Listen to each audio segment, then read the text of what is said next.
السلام علیکم جی. تو یہ پہلی ویڈیو ہے ری برانڈنگ کے بعد، اور اس میں میں بتا رہا ہوں آپ کو کہ واٹس ایپ کو کس طرح سے یوز کریں گے. کوئی بھی آپ لنک سیو کرنا چاہتے ہیں، کوئی بھی تصویر ہے، کوئی بھی چیز آپ سیو کرنا چاہتے ہیں تو اس کو آپ کیسے سیو کر سکتے ہیں. واٹس ایپ اوپن کریں. اس میں آپ دیکھیں ٹاپ پہ میرا اپنا نام آ رہا ہے، فار دا ریزن کہ میں نے سیو کیا ہوا ہے، اس کو پن کیا ہوا ہے. بٹ اگر آپ نے کوئی بھی لنک سیو کرنا ہے، شیئر کرنا ہے، تو آپ یہ جو میسیج کا بٹن ہے، نیو میسیج، اس کے اوپر کلک کریں گے. اب آپ دیکھیں گے یہ ٹاپ پہ بائی ڈیفالٹ نام آئے گا. بے شک یہ میں نے سیو کیا ہوا ہے، اگر نہ بھی سیو کیا ہو تو یہ آپشن یو کا آ رہا ہے.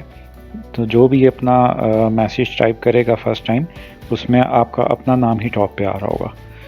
دیٹ مینس کہ اب آپ خود اپنے آپ کو میسیج کر سکتے ہیں واٹس ایپ کے اوپر. اور اس کا ایک اور بہت اچھا جو فیچر ہے، بہت مزیدار فیچر ہے، وہ یہ ہے کہ بے شک آپ نے اس کو آن لائن کنیکٹ نہ بھی کیا ہو، پھر بھی آپ اس کے اوپر میسیج کر سکتے ہیں. لائک ابھی آپ دیکھ رہے ہیں کہ انٹرنیٹ آن ہے، تو میں اس کو آف کر دیتا ہوں. ٹھیک ہے، میں نے اس کو آف کر دیا.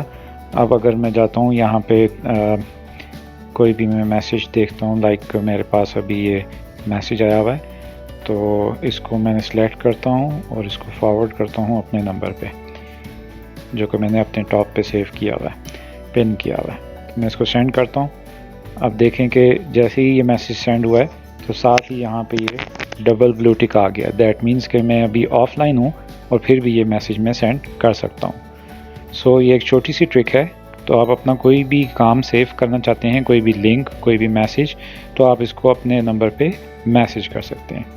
That's it for today. Thank you.